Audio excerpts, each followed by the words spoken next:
Trump says he's going to punish Canada for the smoke. That's fucking based. I've been thinking of this. Maybe that blue sky lady was right. The one who said it's not Canadian wildfire smoke, it's smoke from wildfires ravaging Canada. Maybe she was right. We have to be more careful with our language, or Trump will pick up on it. We are holding Canada responsible for the fact that they are not properly maintaining their forests and brush therein, and the U.S. is being invaded by filthy, polluted, and unhealthy air, the quality of which is dangerous and totally unacceptable. I'll call the Prime Minister during the day to find out what they are going to do about it. The cost is incalculable. Canada has refused to engage in basic forest management and debris removal, knowing that such refusal will lead to exactly this result. This is willful negligence and becoming a yearly occurrence, costing the U.S. billions of dollars, which cost of this pollution must of necessity be added to the tariffs Canada is currently paying. It is pretty bad, these wildfires. I think this might be some of the worst, like, long-term wildfire smoke that we've endured in this country. Over 100 million people are under health alerts right now, including this caked up individual. It's pretty bad. More than 100 million people in 18 states and the District of Columbia are under air quality alerts. Yeesh. Air quality map Earth. Just make sure they know I'm not fucking around. I want the whole planet. Yeah, the worst major cities AQI right now is Detroit. Detroit, USA. Now, Kinshasa, from the I'm assuming the Democratic Republic of the Congo, right? Yeah, is number 2. But then Washington D.C. is number 3. So wildfire in Central Oregon right now. Yeah, but as you can see, the Canadian wildfires are definitely taking the cake for their influence right now. The Oregon wildfire is kind of nothing in comparison. Pakistan beating India. Pakistan number 1. Pakistan number 1. It's difficult to estimate, but the Great Lakes region is actually losing growing days because the light is being refracted too much for crops to grow. That's probably not good. We're already going to have a bad enough harvest next year. Yeesh.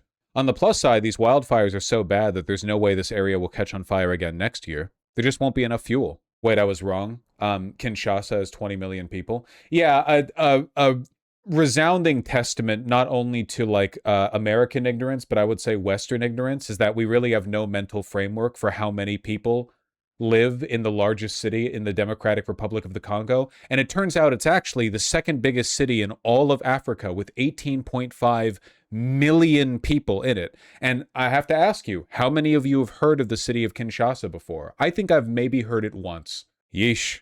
Maybe once, and I could be wrong. Statistically speaking, there's probably at least one person watching right now from Kinshasa, which is crazy to me. Thinking about a random city in China or Africa kind of scares me. It's more people than in my entire country, Lamau. I understand what you mean, and I don't think you're being a chauvinist for admitting it, yeah. The idea that, like, you're like, oh, yeah, man, I live in like St. Louis, the beating heart of America. And it's like, yeah, the population of St. Louis is like 1/8 that of like this random Chinese megacity you've never heard of before. You know what I mean? Yeah, I don't mean scary like, ooh, the scary foreigners. It's more like, wow, there's a big world out there. You know what I mean? Like, imagine if you spent your whole life living on a, like in a post-galactic colonial sense, you live on a planet with like 1 billion people and you're like, yep, look at our culture, look at our food, look at our people. And then you find out there's a hive city out there with like 8 trillion people on it. And you're like, damn, what are they even doing over there? It doesn't even feel real. We are bad at managing big numbers. Yeah, what's going on over there in Kinshasa? We got a botanical garden? This doesn't look like a garden to me. We have a financial center, which appears to be one building. I'm sorry, there's probably a lot of really, really cool stuff here. The problem is that, like, I'm just learning about it right now. Basically, 18.5 million people is a really large number of people. I'm sorry, we're really supposed to be, like, learning about the wildfire smoke right now, but at the same time, I'm suddenly, like, really, really, really interested in the growing megacity of Kinshasa in the Democratic Republic of the Congo. 18.5 million people. Just like, look at how dense it is, man. Jesus Christ. What does this even look like? There's not even Google Maps coverage in here. All right. It does look like shit. I'm sorry. No hate. It's probably the weather. It'd look better if it was sunny out or something. I don't know. Don't at me. Literally the poorest country in the world. Is the Democratic Republic of the Congo the poorest country? It's got to be up there, but I don't think it's the poorest. Oh, see, here we go. See, it's literally just the weather improving makes such a big difference, you know? It's right next to Brazzaville. Well, I can see that. And I'd heard of Brazzaville multiple times, but I'd never heard of Kinshasa, or maybe like once. Oh, that looks cool. Nothing that I'm looking at looks like, how do you fit 18.5 million people here? A lot of these photos are from like a decade ago. It doesn't look like there should be 18.5 million people here. It looks like there should be like, Jesus, I don't know, 3 million. Everything here is all, I guess there's a lot of people in every building. Yeah, many people per house. It's a big world out there, man. Oh, well, now we're inside. That's a nice looking staircase, huh? That's your American chauvinism. There's like 9 people per home. Yeah, listen, I understand my bias coming into this, okay? I'm aware of that. Thank you. I'm aware of the fact that I'm a privileged Americanoid staring, gawking, jaw agape at a desperately poor country right now. I'm not like judging them or whatever. It's just like it's a big world out there. Blame Belgium. I am always ready to blame Belgium for literally anything. She looks nice. She's like smiling or whatever. That's cool. I don't know. Just like to see people being happy all over the world as best as I can. Probably a little bit harder to be happy out here. Or maybe not. I don't know. Probably more people kill themselves per capita in like American suburbia than they do here. Because in America's suburbia, you're like, what's the point of living if she won't fucking text me back? And over here, it's like, I better go, Jesus, I don't know, go down to the market and get all the fresh mangoes or whatever. Otherwise, I'm going to starve to death. They're like busy. They're too busy. They're too busy to be sad. That's I should quit with the bits before I get in trouble. They don't have discount sex bots here. That's true. Whatever negative shit you might have to say about Kinshasa, they are not giving their children discount AI sex bots to learn from, which is like a huge dub for them relative to us. Oh, that's a pretty square circle. This is where the Belgians invented HIV. That was so fucked up of them. Place de l'Independence from the Belgians, I'm assuming. Okay, sorry. We were talking about the wildfires. I'm sorry. Just a little literal Noble Savage talking points, lol. No, that's not Noble Savage talking points. Sorry, buddy. I have to crack down on this because the left actually does do Noble Savage talking points quite often, but I don't. I am so fucking woke and red-pilled on all men are brothers, all men are the same. I always have been. I would consider this like my #1 anti-essentialism talking point, which is that basically no matter where on earth you go, dudes always be doing the same shit. Everyone's always, it doesn't matter where you go or what time period, everyone's basically hitting the same beats, you know? Doesn't matter what cultural differences or whatever, we're all the same, we're all doing whatever. So yeah, how about those wildfires, huh? Are all women sisters? Nah, they're just like, they're all catty or whatever. I don't know. That's what I heard. They're all like, ooh, her dress makes her look fat. I don't know. All women be saying that. You know, if you hiked your fat white ass over to, you know, Kinshasa, the ladies there would be like, ooh, that white bitch is... Actually, they probably wouldn't say butt looks fat, right? That's probably more of a Western thing. Because didn't white colonizers go to Africa and they were like, damn, everyone's ass is fat or whatever. So if anything, they'd be like, that dress makes your butt look skinny. The girls over in Kinshasa would be like, what the fuck? That white bitch has no ass. Doesn't it hurt when she sits down? What absorbs the impact when her husband is giving her like her 8th child or whatever? And then you'd be like, oh, we don't have children. We're too busy playing video games. Maybe I'll have a kid when I'm 35. And they laugh at you. And then you're like, I take SSRIs because of my complicated relationship with my parents.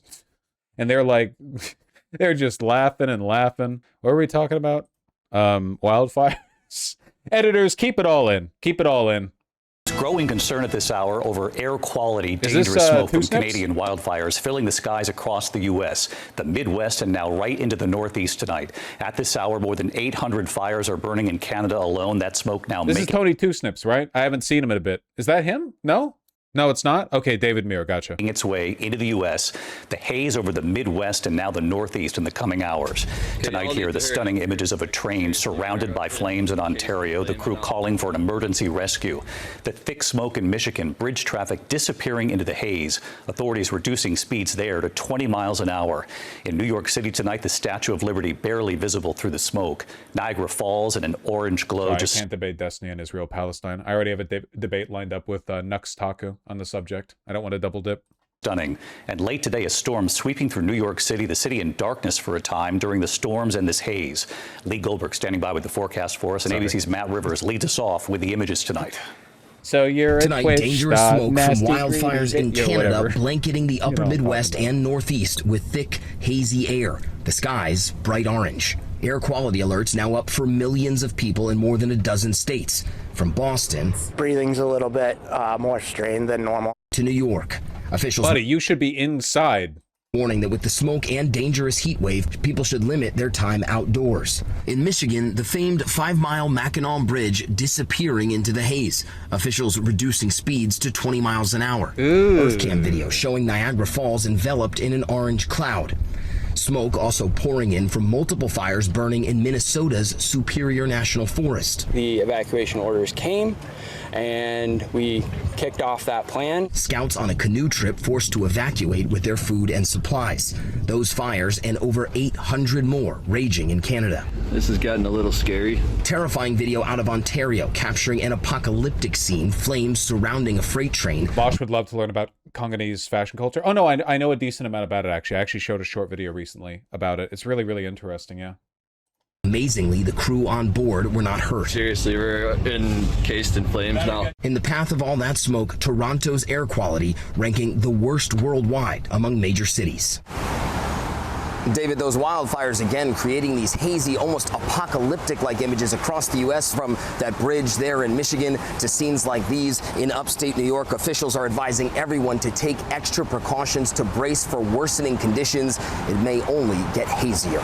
David? We can see the skyline there right behind you. Matt Rivers leading us off tonight. Matt, thank you. Let's get right to ABC senior meteorologist Lee Goldberg. Of course, Nice tie. Not the best suit to go with it, but I like the tie. I also love the contrast collar. This is such a big, what is it, 80s? This is like an 80s thing. The classic white collar striped body shirt. tracking the air quality dangers, the flash flood emergency in the south. But firstly, this dangerous smoke and these storms late today in New York City. It does look like a chocolate wrapper. Ooh, yummy. Skies are so muddy in New York City right now, David. I mean, it's air that you can wear and taste, and then it became a triple threat with the severe storms this afternoon in New York City with heavy downpours and gusty winds temporarily clearing out the smoke, but it's coming back big time. These storms, of course, fueled by the heat, and of course, the heavy smoke will actually take down temperatures tomorrow here, but the smoke is worse. The worst smoke tonight is across Minnesota and Wisconsin, northern Michigan. That heavy smoke and poor air quality, it's coming back into the Northeast, Philly, New York City, Boston, goes right through the end of the week. To the flash flooding, it's 2 nights in a row for the Texas Hill Country. A high risk for life-threatening flash flooding. Rainfall rates to 3 inches an hour, rising river levels. I like the handkerchief with the suit. It pops nicely. You mean the pocket square? Yeah, a good rule of thumb is you want the pocket square to complement the tie or other like color elements on your outfit, but not perfectly. It should not be the same fabric as the tie. Dangerous smoke and these storms late today. Man, 100 degrees in Baltimore plus the smoke. A matching set. Because standards have lowered over the past couple decades. I mean, it's like asking why would somebody make ugly clothing? Like, because they do. I don't know. Because you bought it. That's sorry, no hate.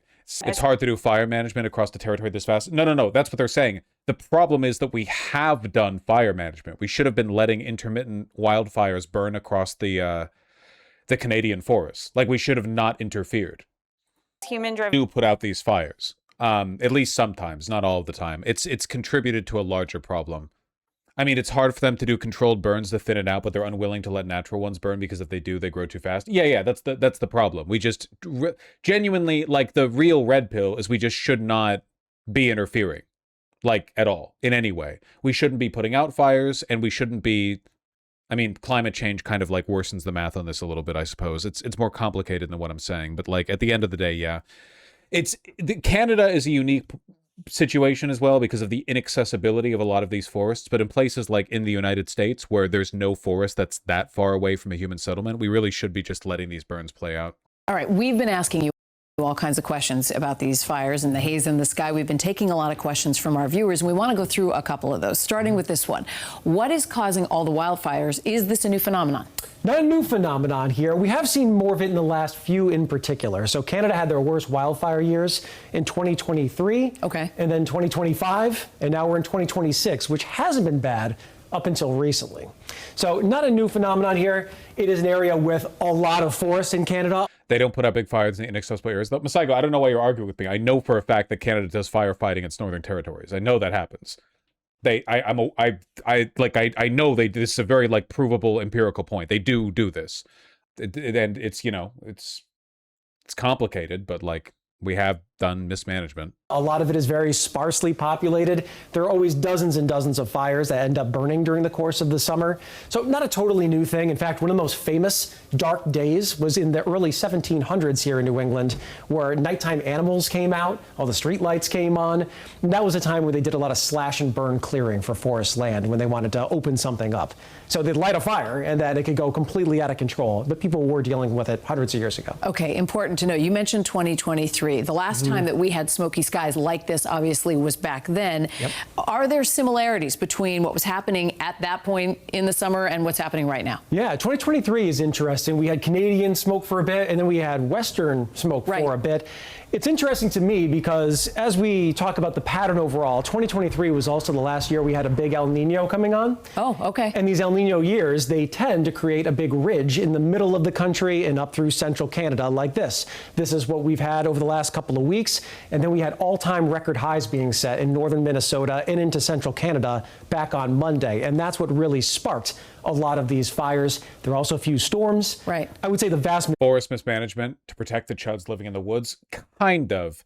Like, there are settlements up there. It's just like the concern is that even if humans don't live in most of these places, you can't really stop a wildfire like 5 feet away from the human settlement. There are areas we protect up there. And it's not just where people live, it's also productive territory, timberlands or agricultural territory. Though I don't think there's much agriculture going on up there necessarily. It's pretty frosty up there. But there are still things we want to protect from the fires. Building firewalls would probably be the best bet. Okay, like in my mind, like the thing you do is anytime in areas like this you want to build a human settlement or you want to build land that is meant to be productive, you just have to build a gigantic firewall around it, like clear cut a huge range between the forest and it. The problem is that's like impossible to manage. We're talking about like thousands of miles because we're talking about like a wiggly borderline between forest and human development up there. Thousands of miles where you'd have to maintain hundreds of feet of a barrier, which is just not feasible. We probably just shouldn't develop up there. Like, wildfires are a natural disaster that is as given to happening there as floods in floodplains or earthquakes along fault lines. You know what I mean? Like, maybe we just shouldn't build in the deep forest, like, at all. If fires happen there, fires happen there. There's nothing we can do. Or we can do a lot of, like, really aggressive controlled burns, but that's pretty tough, man. Doing a bunch of deliberate controlled burns across, like, millions of acres of just, like, incredibly... not like hostile necessarily. The Canadian wilderness isn't super hostile. It's not like the Darien Gap or whatever, but it's, you know, it's not easy to get around. majority of wildfires, especially in the United States, are started by people, whether on purpose or by accident, campfires, cigarettes, things like that, or sometimes even arson. Yeah. That ratio is a little bit lower in Canada. Usually you see more dry lightning, but sometimes it is just human activity that gets them going when it's hot out. Okay, you've talked a lot about the air quality, and that is really the most pressing issue for people who are vulnerable.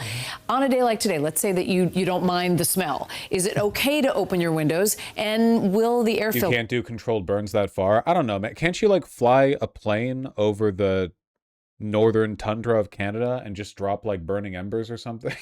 How do you can we do like bigger controlled burns maybe rather than sending out like a guy with a propane torch? Can't we just like fucking napalm? Can't we just firebomb the north or something? That's not a controlled burn, lol. I mean, kind of, a little bit. It's a controlled fire in the sense that we're controlling when it starts. How is that controlled? Because we're controlling when it starts. We're choosing it. It's intentional. Non-zero chance your controlled burn becomes uncontrolled. Okay, but that's how wildfires work. That's the point that I'm making. That's the point. Wildfire in real life, like before human intervention, if a wildfire started, it just went until it stopped. That's the point. Like, maybe our controlled burns need to be more uncontrolled, because right now we have mass uncontrolled burns, and it's worse than if we had done prior controlled burns. That's just setting wildfires? Yes, that's what I'm saying! Our controlled burns need to be less controlled. Bosch's solution is to destroy Canada, lol. I know he's not completely serious. I'm being kind of serious. The problem is that in a lot of these areas, we have been How is that different from waiting for them to happen the way they are now? Because burns need to happen often enough that these forests don't have an opportunity to build up like 60 years of flammable sediment on the ground. You don't like the fires should happen often enough that they're not a big deal. Like a wildfire should be like a little blip, and then there's like some smoke around here or whatever, and that's it. That's what a fire should be. We want wildfires more frequently, which means there's not time for these burns to happen. The crazy huge wildfires that we're getting right now are a consequence of a bunch of fuel building up. And climate change, to be clear. Climate change obviously is lowering the bar for how much fuel is a problem, right? Like, now that in general we're getting much more dramatic weather, it means that every forest on Earth is more susceptible to these problems. But we do want to reduce the amount of fuel buildup, because otherwise it's going to be like every year some otherwise untouched area is going to get lit up, and then it's going to be like an unbelievable fucking deluge of smoke. This is like anti-vaxxers saying we should do chickenpox parties again. Okay, but the reason why chickenpox parties stopped being a thing was because we developed the vaccine. We don't have a vaccine for forest fires. Like, chickenpox parties made sense when we didn't have vaccines, because you wanted people to get chickenpox as kids so they didn't get it as adults. How does this affect the environment? Can the animals living in the forest survive these fires? I mean, I'm pretty sure, and I could be, okay, first of all, like, animals die, right? No matter whether the forest fires are like controlled, uncontrolled, huge or small. But like in general, I'm pretty sure the way these are supposed to work is that the fires like happen and they're not that big of a deal, and most of the time the animals run away. Like the wildfires that are being experienced right now are blazing across like this massive untouched fuel reserve, and it means they spread really quick and they're huge and the smoke cloud is massive. It's burning through so much fuel. I think people are mad at me, and I don't know why. It's literally my birthday and I wear glasses. One solution to prevent wildfires in the West? More fires. Sounds counterintuitive, right? It's one of the strongest solutions out there. The only thing wrong with Vosh's analysis here is starting more fires doesn't solve the problem of how bad those fires will be. But the fires won't be bad again if the fuel is burned through. Like, the only reason these fires are really bad right now is because we're burning through a huge reserve of fuel on the floor of the forest. But if the wildfires happen often enough, there's not enough fuel for them to get really bad. We need to burn through all this fuel. Like, we need to, all the forests that have been allowed to keep this huge reserve of fuel, they need to be burned through, and we need to do it quickly because we want it to happen on our terms. It's kind of what's happening right now, but it's too much too fast. You know what I mean? We do want it to happen though. It's just a matter of when. Like the fuel has to be burnt. There's no way for humans to indefinitely prevent the ignition of what is literally like millions of tons of fuel building up across millions of acres of land. We're talking about like the biggest fuel pile on Earth. There's no way for us to indefinitely prevent it from going up. But once it's burned, it's burned. It's just like it's like a bomb getting bigger and bigger and bigger, you know? A lot of this is the fault of the Ontario government that cut the controlled burn budget and the woodland firefighting budget. Yeah, that's pretty bad, yeah. No, I get you. You're just proposing a lot of huge, terrible fires, that's all. No, I get that. But what I'm saying is that at this point, the huge, terrible fires have become inevitable. Like, California is a great example, you know? We have allowed a bomb to build up in California because we've built so many settlements in California that are near the forest. We don't allow these burns to happen. We can't clear the forest floors. So it's just like we have allowed a huge bomb. Eventually, it will burn. There's nothing we can do to stop that. But the longer we wait, the worse the burn will be. The fire is going to happen anyway. And if we burn through it once, that fuel won't get the chance to rebuild again. We just need to let it burn out naturally. One big burn or several smaller burns, but we have to get through that fuel. And after that, like, the wildfires won't really be a big deal, you know? But history doesn't make it easy to do. Controlled fire or prescribed fire is the method of burning certain land to reduce wildfire hazards. This is like what we just saw. This method was developed by Native Americans thousands of years ago. In California, natives like the North Fork Mono tribe used fire as a tool for clearing land for farming, increased production of bushes and berries, herd wildlife during hunts, and reduced the fuel load that could cause devastating wildfires. It was these low-intensity fires called cultural burnings. Was this always the case? Were fires more common in the past? Yes. We have a bunch of data on this, not just from like pre-industrial civilization, but also from the Native Americans. Wildfires happened all the time, but they were small and not a big deal. Like, if a wildfire was blazing, humans would literally just like pick up their shit and move out, and the fire wouldn't travel that far or that fast because there wasn't that much fuel, and there wasn't that much fuel because the fires didn't happen that often. It was when, I'm generalizing a bit, but like it was when Westerners settled here and we built permanent settlements that couldn't be moved, buildings made of wood and brick and stone that can't be moved. Like, that was when we were like, oh, well, we can't let the fires burn. We can't let the fires burn, you know? So we have to stop it. And that means the fuel builds up and et cetera, et cetera. It's not as much of a big deal in Europe because for the most part, Europe has already completely deforested itself.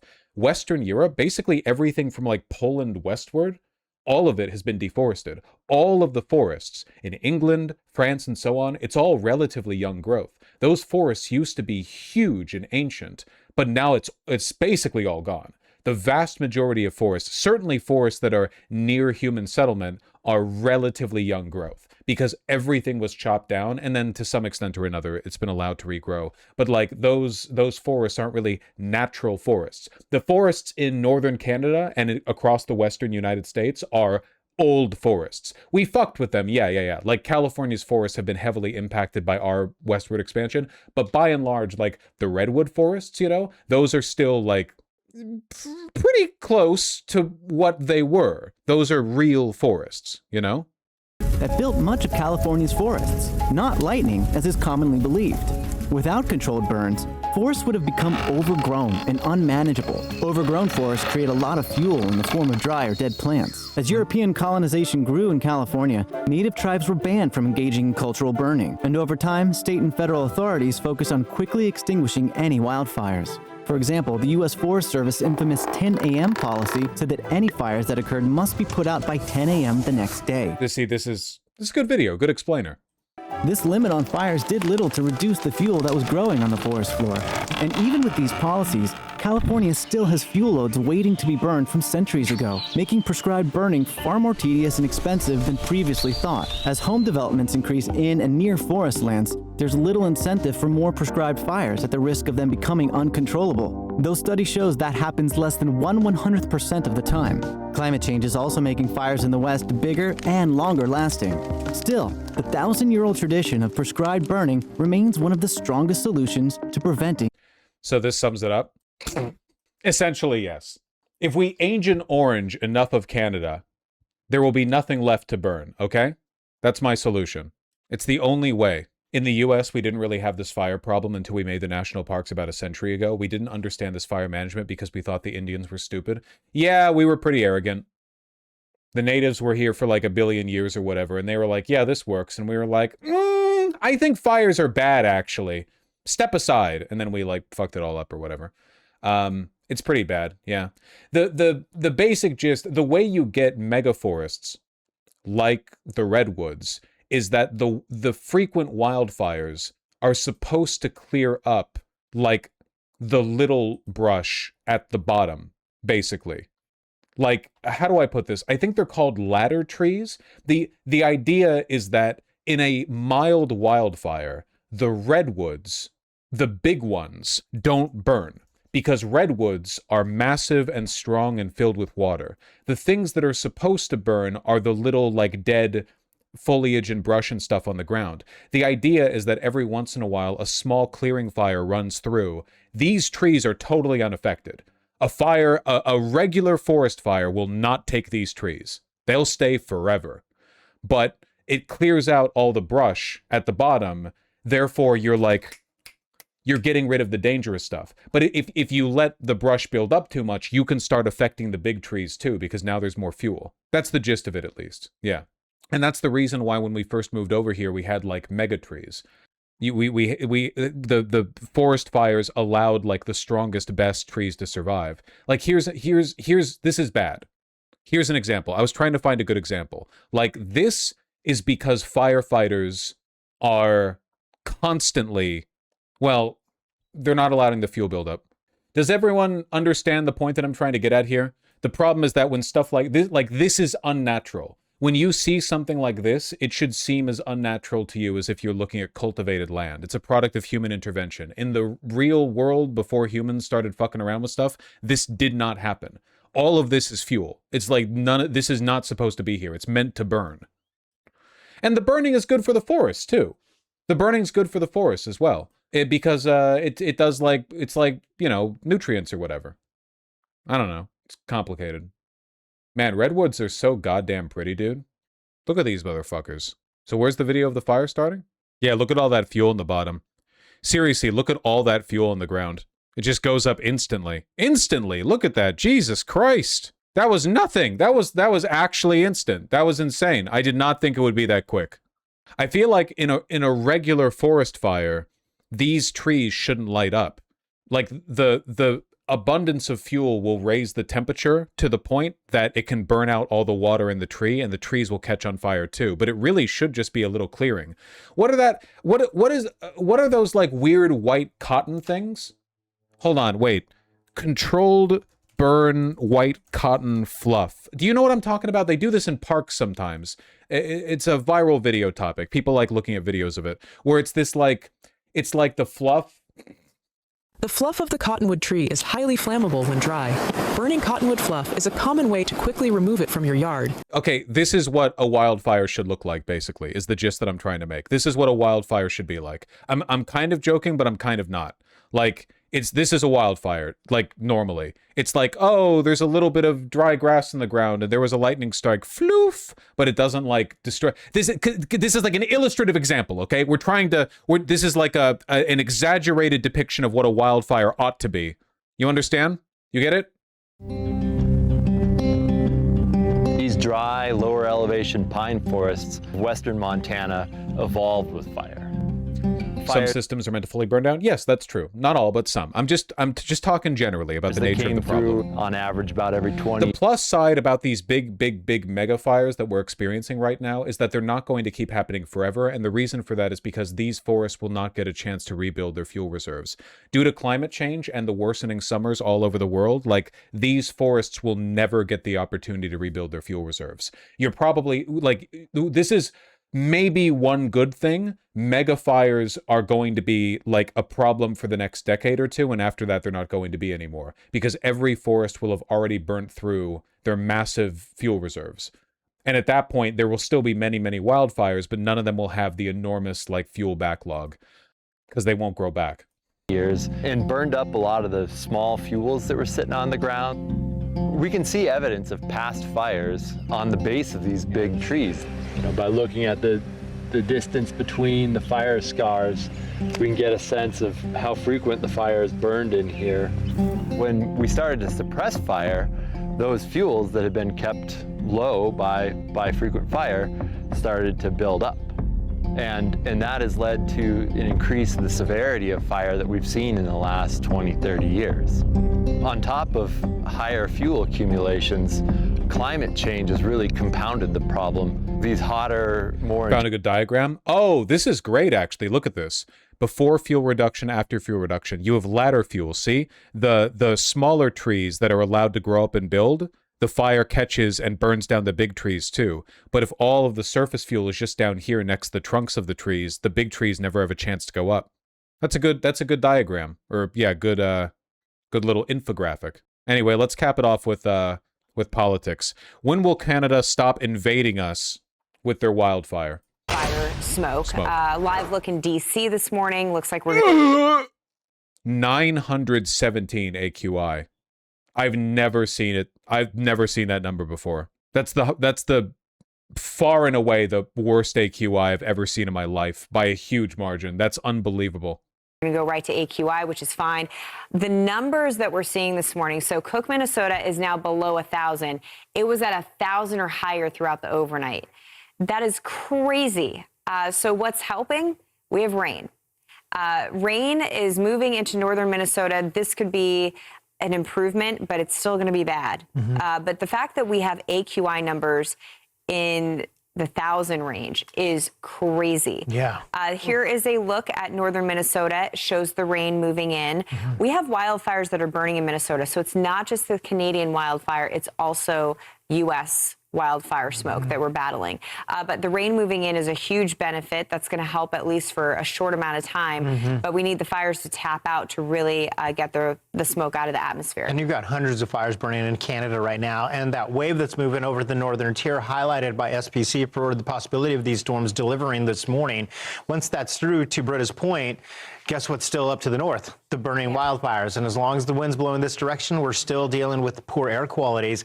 The hazardous level, which Britta was just talking about for portions of Minnesota at the 900 number AQI, if you're above 301 or higher, that takes you to the hazardous level. A reminder with AQI, because we got familiar with it a couple of years ago across the Northeast, West Coast, you're used to it because it's what you deal with often in the middle part of the country. If you get to AQI above 300, it's hazardous. Anybody, healthiest people, best athletes could have problems in this type of situation. It's not your level of athleticism is really like irrelevant. I mean, it determines your resilience, but it's not like an athlete can just tank this or whatever. 11 states that are reporting very unhealthy or hazardous air quality. It's that fine particulate matter that can get right into your lungs and into your eyes. You can probably smell it, but not know the damage that it could be doing internally.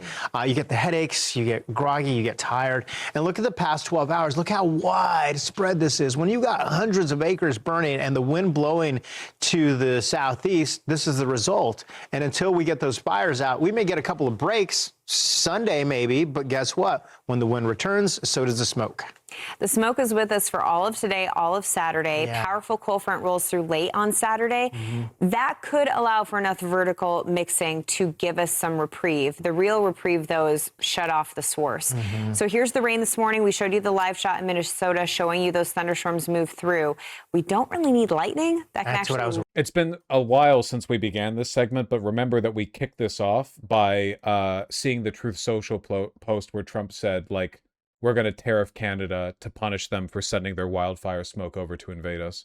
Get one of these if you're living anywhere. 300 AQI. Yeah, you should for sure get like an N95 or even something better. It's like genuinely really fucking bad. I promise you that whatever protective wear you get right now will cost less than what lung cancer will cost you in the future. Kills you for get lung cancer. Yep.